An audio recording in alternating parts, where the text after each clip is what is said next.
you don't stop to the TikTok, you don't stop to the TikTok, you don't. What's up, everybody? Guy here with Total Geek Live, and with me, as always, is the TGL crew. We got Baltimore and Danny, and we got the Kaiser, looking exceptionally beardy today. So we have another Total Geek review coming straight to you, and in this episode, we are talking about Doomsday Clock. Dun, dun, dun.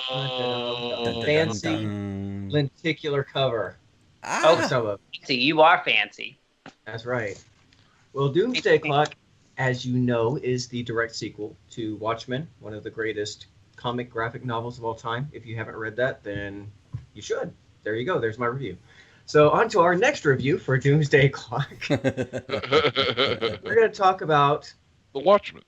Well, we're going to talk about the Watchmen and what they're doing these days. And in this particular sequel, the Watchmen universe starts to intersect with the DC universe. And a lot of stuff is going on. So I'm going to talk about one or two things real quick, and we're going to go around and share our thoughts as to what's going on. Doomsday Clock takes place 6 years after the events of the original Watchmen, and if you have read the original Watchmen, and if you haven't, spoilers, sorry, that's how it works. Yeah, it's going to be all spoilers in this episode and in all the 11 other episodes of the Doomsday Clock event.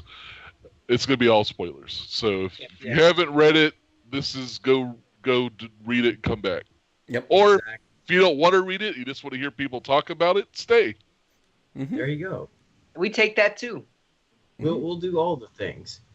So this is taking place 6 years later after the events of the original Watchmen, where Ozymandias brought forth this alien creature that basically decimated about 3 million people in New York City. And it was his original plan to bring together a new era of world peace on the eve of Russian war. And 6 years later, it didn't go so well. Despite Ozymandias' best laid plans, Rorschach delivered his journal to the local newspaper before he was killed. So the truth is out there, and things are going very, very bad as a result. The truth is out there. Mulder and Scully are on the case. That's right. Well, they're also on the case like 7 years late or 6 years late. Like, It takes time. It's They don't like have the just- Facebooks. delay it. It was there. Right. So, of all of us, how many have been reading any of the Rebirth? Yeah. Yes and no-ish. At least kind of keeping tabs on what's going on. Yeah. The So, official yeah. launch. No, I'm of the totally bud. clueless. Totally clueless? Yep. Good Right job, on. everyone. So you're jumping right in at the Doomsday Clock, eh? Uh-huh. What could Sweet. possibly go wrong? He just comes in for the ticking. Yep. Go ahead, guy. But the date that they start out with is November 22nd or 23rd, 1992.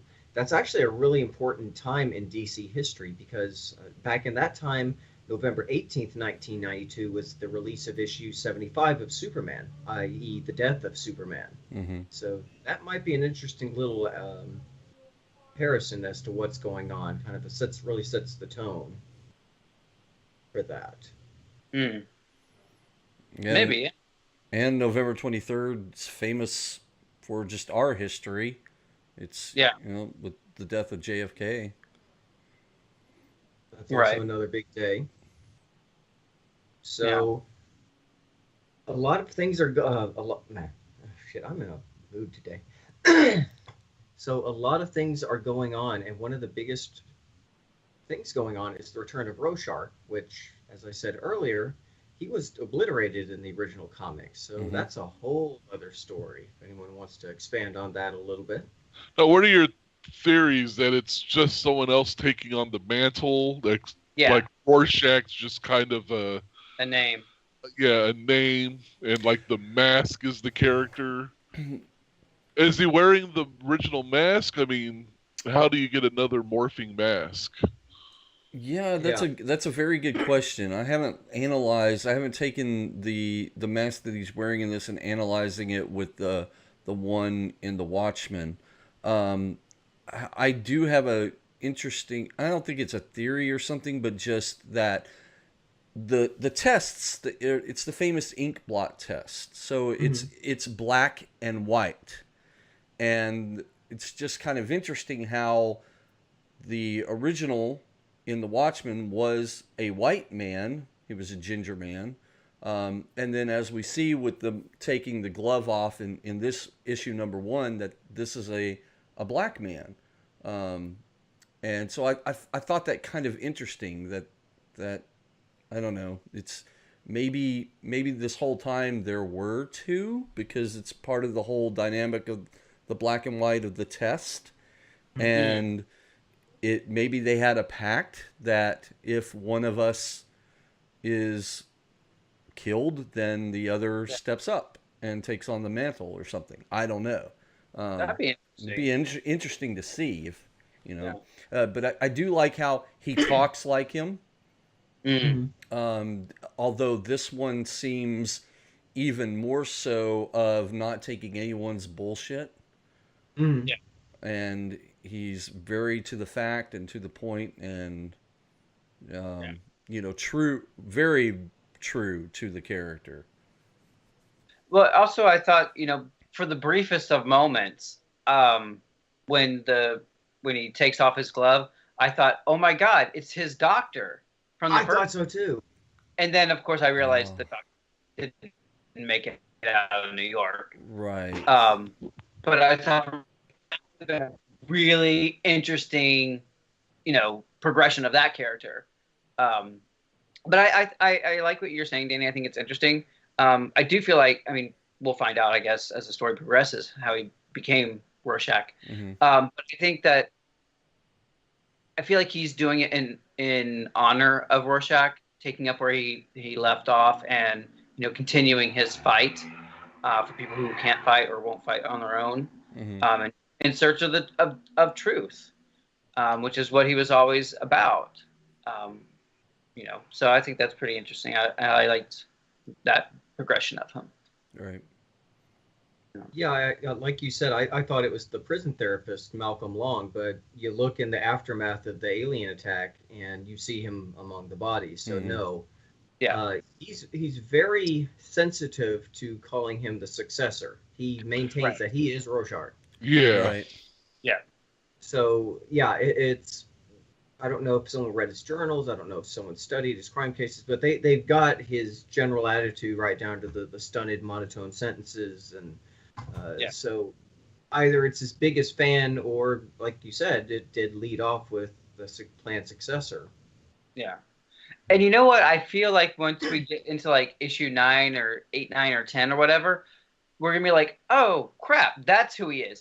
Right. Like, looking, because in the first, you know, Watchmen series, you saw Rorschach out of mask. Yes. In the beginning. Yes. So if we combed, you know, the pages, we would find Rorschach where we didn't expect him to be. Right. So I'm kind of interested in, you know, going back in and looking at it. Yeah. And the new Doomsday Clock is very political. They make a lot of allegories to modern current events, which is interesting, and I will just leave that there. Right. It's very socially aware of present day events. So I wonder if that's gonna age well. You know, because I feel like in the Watchmen, when it was originally produced, that kind of what Alan Moore did, you know, with the whole setting up of Nixon and using him as the president, and that kind of Cold War heightened era, it worked for the story, and now that they've revisited it and we're seeing it again 6-8 years later, whatever it is, how is it going to hold up in the next 30 years after publication? Yeah, kind of one. It's the actor Robert Redford who's the president now. Yeah. So again, you know, timely little event. But yeah, Robert Redford. The actor, yeah. And then I guess I completely missed that part of it. It was very brief. It was very brief. It was when they. It was one page. Yeah, when people were Yeah. trying to leave New York, and one of the characters said, "I'm not going after your. I'm not going to go pick up your mother. She voted for Redford." And that was it. It was honestly a throwaway line, but of course it's meaning something. Mhm. Right. Okay. I guess I didn't think it was Robert Redford. Yeah. Well, And- it is. And of course, Ozymandias does make an appearance. He and Rorschach too are camping out in Night Owl's old hideout. Right, and Whereabouts? even before that, we're introduced to the villains, Marionette and the Mime. Yeah. He basically is They're going pretty to recruit cool. them. No, what was that? I said they're pretty freaking cool. Yeah, Mhm. yeah, I like them both. Did the when he's getting his stuff out of the locker, Uh-huh. there's nothing in there. He's just That's pretty brilliant. But but is it? Is there? Yeah. That's Mime. the thing. We don't know, because he sure as heck seemed like he was pulling out a gun and pointing it at Rorschach at that moment when they're in the Night Owl's lair. Yeah. And that's one of the brilliant things about, a character like the Mime, Mhm. pantomime. It's that belief in what you're holding or what you're doing, even though no one else can see it. Right. You know, exactly. Kind of If Pretty he believes it, then that creates it. Exactly. Yeah. Who knows what kind of psychic power he may have that he can manifest that using his mind. It'll be fascinating to see what he kind of does, and I'm interested in seeing what really the Marionette, what she is. Yeah, because she was capable the of one doing. they really wanted, not the Mime. Right. Exactly. Yeah. Yeah. Ozzy was just like, well, you're just here is just, I guess, second Yeah. class. Oh, did Yeah. you kind of get the feeling like they were the Joker Harley Quinn of that universe? Well, yeah, and one of the genius things about the Watchmen is that it reimagined old Charlton characters into what they ended up being in the Watchmen universe. But also, those characters migrated over to the real DC universe, and they still come along to these days. Mm-hmm. So the Mime and Marionette were based off of Punchy and Julie, and it was basically a play on Punch and Judy. Right. Mhm. Right. Marionette team, and they actually have been made appearances in the DC universe as well recently with Suicide Squad, I believe, or with Batman, and even talking in that universe, in the DC universe, I guess Rebirth, talking about having a kid. Oh, okay. It's an accident that in this universe they have a kid. Mm. So I think that's pretty, smart thinking and ways to kind of like Tie weave some in. things in together. Mhm. Yeah. Yeah. Yeah. But there's- oh, go ahead. No, I was just going to talk about the time syncing up Mhm. when we have Rorschach, who's our narrator basically for the story, Right. not sure of things. So it's kind of funny when you have an unreliable narrator, and this is 1992 for the Doomsday Clock, but the DC universe is in 2000 whatever. Right. So you kind of wonder how that's all going to sync up. And he constantly talks about his watch being slow or time being. Yeah. Right. So I feel like they certainly don't just put things in there to fill space. They're always for a reason. So I feel like that might be something that will come back up later on. I think most definitely it's like you said, nothing's in there accidentally. Yeah. It's all plot device, showing his hand with the glove, Rorschach's hand with the glove off, that sort of thing. Yeah. So I wanted to see what you guys' theories are of the whole Dr. Manhattan in the DC universe kind of thing, because one of the things I had heard and kind of subscribed to is that he created the DC universe, that he's every Earth and everything is just him doing calculations of kind of a perfect world. So everyone is an allegory to the Watchmen universe, which is, his universe, and then everything else is just a fabrication of Dr. Manhattan. Okay. And it's not so much that Dr. Manhattan's crossing over into Batman's realm and the DC universe and stuff. It's that he's now he created all of it, and he's just now directly interceding these events, because he like the New 52, and then now with the Rebirth, it's like he keeps trying over and over to I guess to see if there's a world where he could exist, since I guess he's kind of like the Superman allegory, equal, the all-powerful, does the world deserve him? Is there hope in humanity? And to what lengths would you go through? And it feels like it's all, like I said, just kind of all these simulations that he's running, infinitely all at once, because he's Dr. Manhattan and he can do that. Right. No, it's a very interesting theory, because I mean, at the end of Watchmen, he takes off because he says he's going to find a less complicated place to be.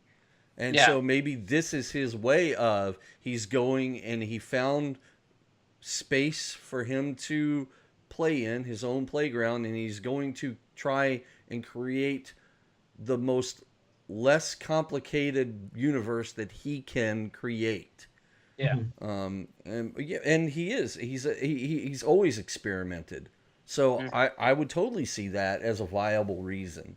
Yeah, I'm going to have to go back and reread, because it was my understanding that the DC universe was going along fine, and then he interfered around Flashpoint, which in turn created the New 52 events, where basically everyone lost about 10 years of their lives, and they lost all the connections to their relationships and everything else, and it's only a couple changes within the DC universe that they kind of reset themselves, and are now kind of like, oh hey, we did know each other longer than this, and are kind of and because at the end of Rebirth, Batman finds the comedian's button in his cave, and even Reverse Flash tries to use the button's power against the heroes, only to find out it's like, I've seen the face of God, and Batman and the Flash later on go to investigate.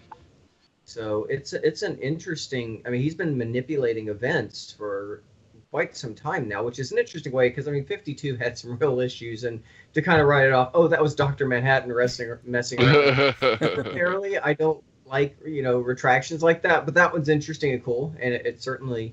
Well, especially for the implications of that. Mm-hmm. You're right. You don't like this? Blame Dr. Manhattan. He was messing around with it. So, I mean, it's pretty cool. It's a cool save on their part, I think. Yeah. And I mean, now that's going to be a whole interesting thing, because obviously Superman is going to meet up with Dr. Manhattan at some point, and they can't do a physical conflict. There's no way. I as strong as Superman is, I do not think he could best Dr. Manhattan in any sort of fight, as it were. Right. And I don't think they're going to approach it like that. Yeah, because I mean, Dr. Manhattan can manipulate just about anything and everything.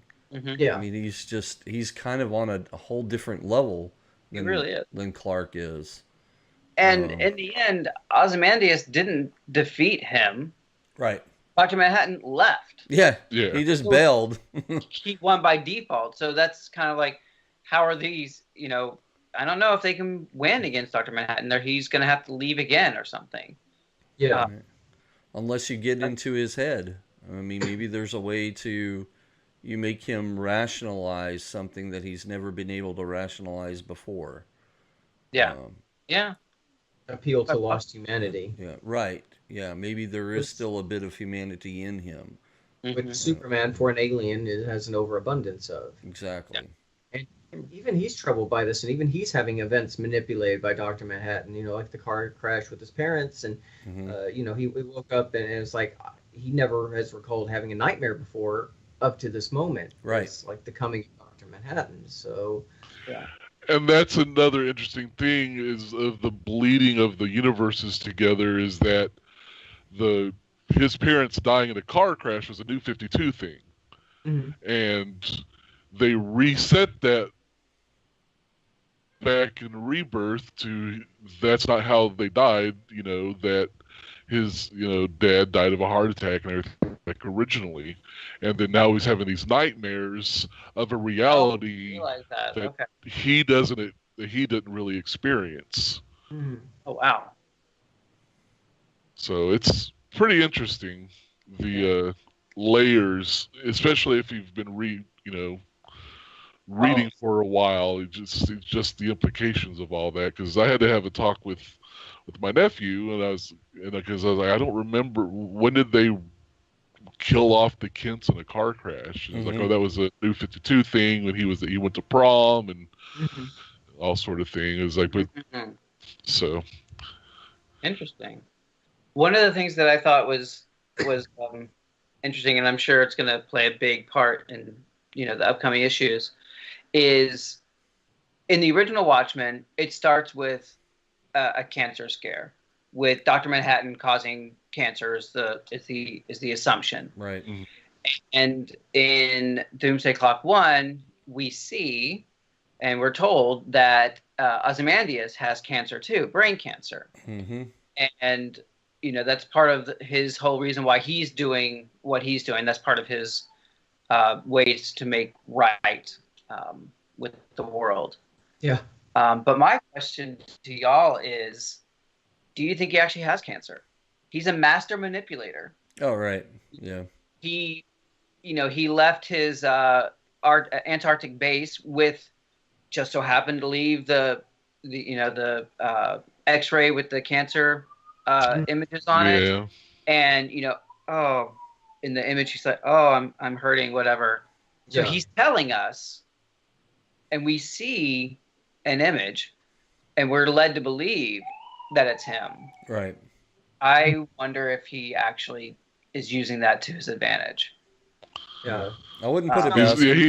he's playing somebody, playing on the sympathy of the reader. The reader, but Rorschach too. I mean, they were at odds with each other. But would Rorschach care, or he'd just be like, well, that sucks, man. He may not care, but he may understand the reasoning. Yeah. If that's why you're going to do right, okay. Well, and is he even really trying to do right, or is he trying to get back, or trying to get access to Dr. Manhattan to complete his revenge, and to get revenge on him and complete the victory that he has not gotten. Yeah, because presently he's the most hated man on the planet because Right. his literally the most hated man on the planet because his master plan to bring the whole world together, it worked up until the cover was blown. And so and there's still a lot of questions. Where are Night Owl and Silk Spectre other than in hiding somewhere? Do they return? Mm-hmm. We need to see them soon. And I figured they will show up. I did read somewhere, interestingly enough, because if you notice, he had that small little cat like his other one. That's actually Jeff Johns actually did confirm that's a clone of Babistus. Oh, wow. That is a clone of his beloved cat that he zapped trying to end Dr. Manhattan. So I thought I'm intrigued by Doomsday Clock, and to continue on, I really did enjoy the Watchmen series, and I think they are going about this in a very smart way. I think they're building the story in a way that will do justice to the original source, the Watchmen series. And when they did before Watchmen, and when they did some of the other kind of ancillary Watchmen sequels or whatever, I thought it was like a real big cash grab and kind of. Well, they did that whole prequel thing a couple of years back. Yeah. And this could have easily gone in a very cash grabby way, but I think at least off of this first issue, I think they're approaching it in a respectful way and really using the source material, in a way to better their characters.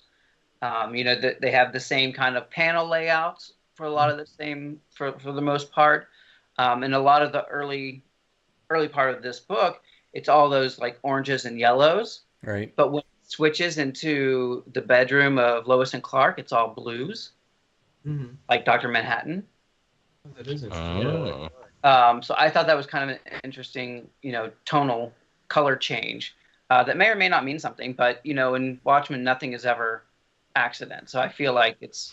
So his being away pulls the blues out of the Watchmen world, and then his being present in the DC universe, you get more of the blue hue on everything. Yeah, because it's his things.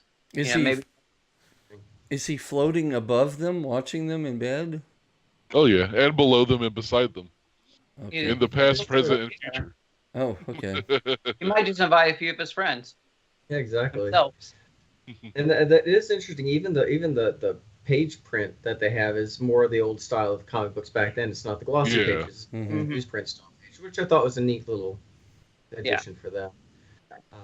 Upcoming issues look promising. They've hinted on their covers Lex Luthor, the Joker, Batman. I'm sure they'll probably have Flash, Wonder Woman, some of the others, and that will be interesting to see them in a far more cerebral adventure. Right. I think. I don't think this is going to come to blows. Not really.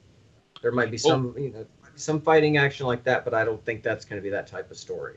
Was the Batman reading Rorschach's journal, wasn't that an alternate cover for the Doomsday Clock, or is it just a cover of a future issue? I thought it was an alternate cover, but I thought it was alternate too. But they could put it on a different one, a future one too, or something similar. But yeah, so I think it's got a lot of interesting implications that if they follow through with and hit a grand slam, I think it'll be really exciting. Yeah, I'm really excited about it. I think it's interesting and it's got a lot of potential and pretty cool. I'm interested that since Clark, Superman is a part of the narrative and stuff, and Doomsday is in the title. Are we going to see Doomsday at all? Well, go ahead, Guy. And again, this relates around the time of November 18th, 1992. This is the weekend after the death of Superman came out. So you have Doomsday there, you have that, and this is going to be a bleak story. So that could be a very big clue. Yeah. Makes me wonder. And Clue rhymes with blue, and Dr. Manhattan's blue, so I think you're onto something. That's right. Oh, Scooby-Doo and your shenanigans. Figured it out! Mandy just would have been able to pull it off. Or they pull off that mask, and it's Mr. McFiddle, buddy. Hey, guys. His first appearance in the DCU. He's a true manipulator, Mr. McFiddle, buddy. Just don't leave well enough alone. No, he will not. But it's going to be a slow burn for an entire year. They're not going to have any side issues, so it's going to be one main issue every month for a year. And they're skipping 2 months. What? Yeah. Why? Oh, I haven't heard that. Yes. Oh, shoot. So we're going to 2019. I'm not good with that. I am not good with that at all. Yeah. Oh, shoot. Where did I hear it? I read it. They've been on this for a year. They should not have to skip a month. They're going to skip 2 months. Oh, did you read that on comicbookbullshit.com? No. Oh, man. I should have sent that article to you guys. Yeah, I haven't heard that. If that's true, that sucks. Well, that's going to be a thing. But anyway, 12 main issues when they come out. So no side stories. 12 issues in 12 months for a year. I don't understand why they would be skipping anything. They don't. I don't either. Shoot. Okay. I think you were reading things. It was your imagination. Maybe it was. It was given a There's a fever lot of- dream. The heroes have a lot of time off requests built up in their schedule. You know, they're a lot, so they've got all these extra hours they've got to use before the fiscal year. So That's sorry, sucks for us, but hey, man, they get to go to Barbados. So Yeah. Well, I guess are we skipping December and not coming out again till January? Because I don't know why they released it in November. Honestly, I thought it should have dropped in January. Oh, DC. I don't know. I don't know either. webs upon riddles upon mazes. But anyway, we plan to be. December 2018, so that's why. If this goes into 2019, I'm gonna conniption fit. But Yeah. our goal is to cover all 12 issues as they come out, when they come out, as we progress on through Doomsday Clock. So you'll be able to come back every month when they come out and check out the issues alongside with us and see what we think, and certainly share your comments below, your thoughts and analysis and spoilers and well, your maybe theories. What are your theories? because if you ruin anything for me, I'm going to cut you.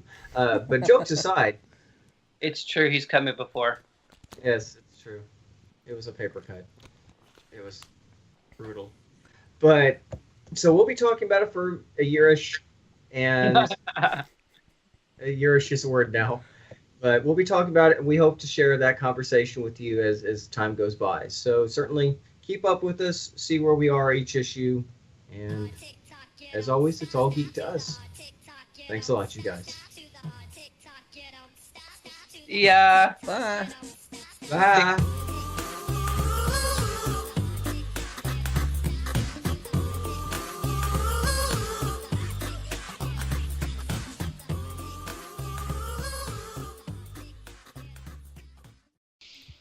Danny, Okay. Oh, I've Danny. used this one before. Danny, I yes. have a link for you. Yes, you I knew do. that was coming. I Yes, knew you that was do.